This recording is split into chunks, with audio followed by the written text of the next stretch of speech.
the Mahoning Valley Daily Podcast.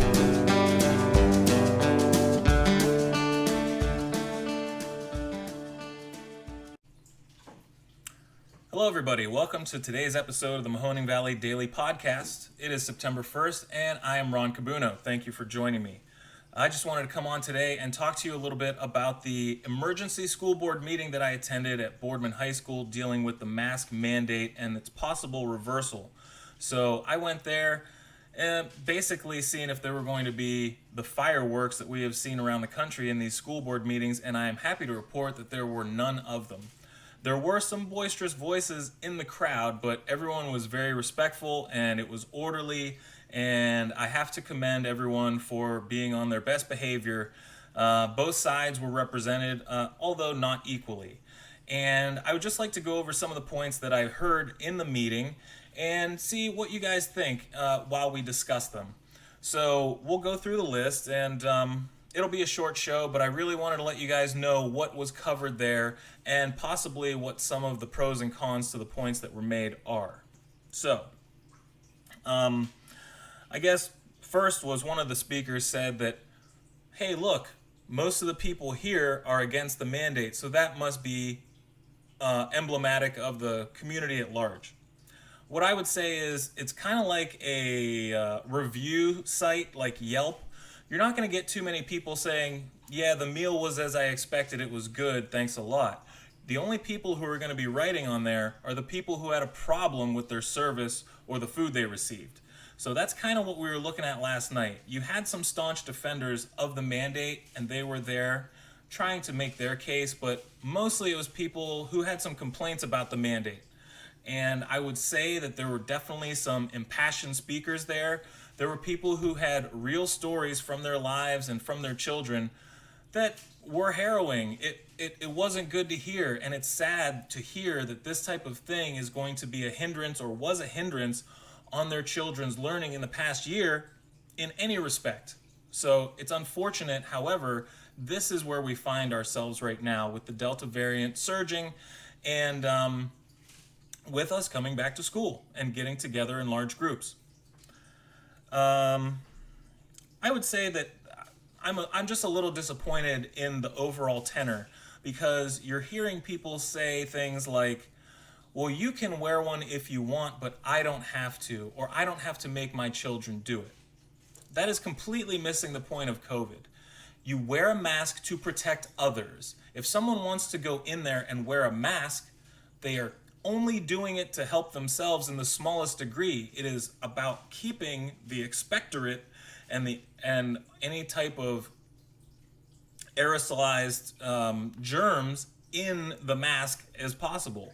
So it's there to help others. And when someone was saying that, well, if you want to wear one, you wear one, that is not how you contain the spread. Because if most people don't want to wear one, then you really don't have to wear them at all. Should they be wearing better masks altogether? Yes.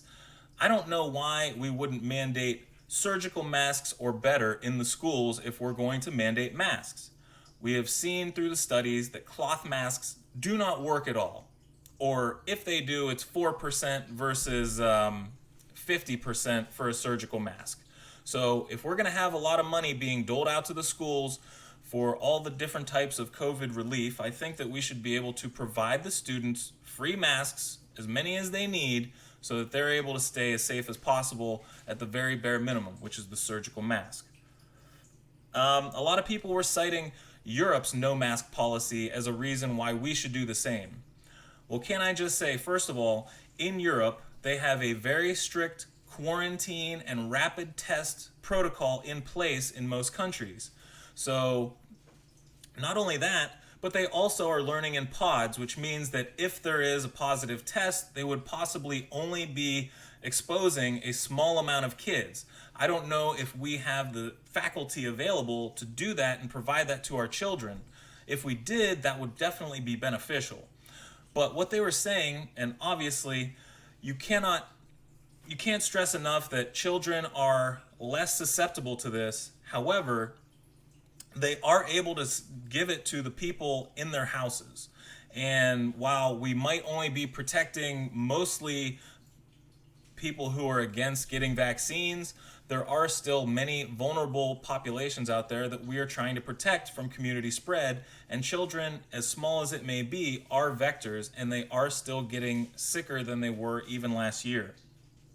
Also in Europe, even though they got less of the vaccine because they didn't pay as much for it, and they got it later than us, they're still vaccinated at a higher rate. Reason being is that the leaders at the national level didn't make it a political football, and they didn't make it a with us or against us attitude. Most of them, by and large, are very pro-science, and they're with the numbers, and they understand the science, and they know that getting people vaccinated is the number one way to keep everyone safe. So unfortunately in this country, and especially in our area, Ohio does not have the best rates of vaccination. So if nobody's going to play ball on that front, we have to put these other measures in place that mitigate the spread. It's really as simple as that. Also, people were using a lot of numbers from old statistics. They were talking about alpha variant statistics. There are double the amount of children in hospitals in Ohio right now from COVID today than there were, I believe, 2 weeks ago. You got kids on ventilators because of Delta. This is a much more contagious variant of COVID. So we're looking at people getting sicker, and they're younger as well. This is not good. So they wanted to cite a lot of things from 2020, but those numbers are basically outdated with this new variant. COVID has taught us one thing, I think, and that is that the American people cannot be trusted to go along with the scientific process. It's a mess. It's how the sausage is made. And because this was a novel virus, we were doing things from scratch. Now, were we able to take technologies from other flus or whatever and apply them to solving COVID? Yes, we were. But the numbers were coming in and they were brand new, so we didn't know, was it aerosolized, was it this, was it that? We do now, and so basically people want to say that the scientific community and national science boards and all that are full of BS just because they're changing their tone or they're changing their advice based on how the science has played out. I think that's the only thing you can ask them to do, and you shouldn't be chastising them because they're trying to change their minds while the data dictates it.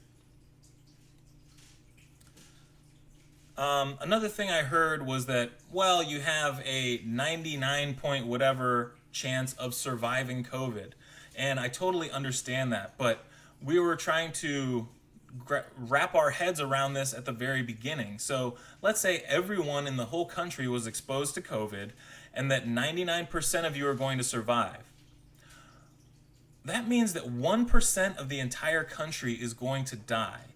And I understand that large numbers make us, basically not understand the full gravity of the situation. But 1% of the population in the United States is over 3 million people. And if we're okay with having 3 million people die because of essentially negligence and not doing the very bare minimum that we can to save those lives, that's not a country that I understand, and that is not the America that I grew up with. Far too many deaths, especially if they're preventable. Not only that, but we were talking mostly about mortality and not about morbidity. There are a lot of people who have gotten COVID, and they're going to be living and dealing with the effects of long COVID, possibly for the rest of their lives. Decreased lung capacity, headaches, loss of smell and taste, all these things that are really deleterious to quality of life. And like I said, these things could have been prevented if the spread was kept lower. A lot of people were saying that no healthy kids died. That there were, I totally understand. Millions of children and only a small handful of kids have passed away. Thank God. What I would say to that also is that when you say no healthy kids died, what you actually mean is they had some underlying conditions. And the same thing goes for adults. Now, they were trying to say that, or some people were trying to say that, well, maybe 6% of the entire population of deaths were COVID only, and that everyone else had some underlying conditions. healthy people do not die from COVID. That may be the case, but how many people and how many children are actually healthy in this country and in this area specifically? How many people don't suffer from hypertension, the high blood pressure, diabetes, any type of autoimmune disease? These are a lot of people. There's a lot of people in our community who are out and about and who are getting affected. And to consider these people expendable or to not really take their plight into consideration, I don't understand it. Again, why so few cases in children? Why so few cases of the flu last year? The reason is because we were mitigating spread of a lot of things. So if you would have seen no measures put in place and no remote learning, you'd have seen an exponentially higher number of cases, both in children and in the general population. Again, we're here debating masks because we have so many people who refuse to get the vaccine in our community. If we were able to solve one, we can then solve another. And I'm just afraid that this type of thing is going to be emblematic of the vaccination mandate that is probably going to be coming down the road. Everyone wants to talk about their freedoms and that they're free to do whatever they want. And yet they had no problems getting their kids MMRs and all the other vaccinations that are necessary and have been necessary for decades in America's public schools to get them in the front door. This one is going to be added to the list because it's just as safe and just as effective as all the other vaccinations that we've had before. But everyone wants to talk about freedom and liberty. Well, those things get put aside for the greater good, and they have for a long time in this country. And we need to understand that we have to come together so that we can solve this thing. So for people who are going to be anti-vaccination, I think you're going to have a tough road to hoe in the upcoming months and years because these things are going to be a reality. You have insurance companies who are now charging individuals more on their policies every month because they understand the risk of being not vaccinated and how that is going to cost them while they're having to treat these people when they get COVID. So it is a real thing. Very few people are denying that it is a real thing, but a lot of people just want to champion freedoms and their individual liberties. Turns out, though, that if you're going to go to public schools, you have to play by the rules. And I was also very heartened to hear that even though they were turning an open ear to the public and wanted to get their input on the matter, that it won't be revisited till I believe the next school board meeting on the 27th of September. So they will be starting the school year with the mandate in place, and it will definitely at least go for the first few weeks. I hope and wish everybody the best in their school year, and I don't want to see negative effects on the kids, but I would like to see us get a hold of this as much as possible with vaccinations so that these mask mandates aren't necessary in the future. That's all. Thank you very much for tuning in, and we will talk to you guys tomorrow.